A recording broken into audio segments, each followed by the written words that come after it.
Assalamu alaikum all viewers. Today I will show how to delete Arduino old code from Arduino board. Viewers, you all can see my Arduino board already running blinking LED program 1 second high and 1 second low. Sometimes happened we cannot upload our program to Arduino board. That's why we need to delete old program from Arduino board.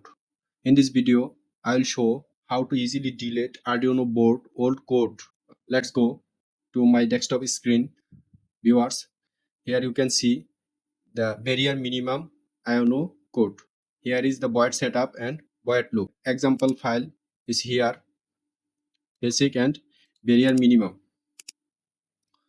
When you upload this code in Arduino board, the old program or old code will be deleted automatically. Now I click on upload.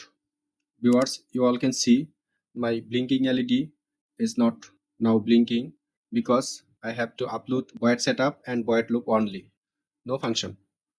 Thanks to all for watching my full video. Please subscribe my channel for more video.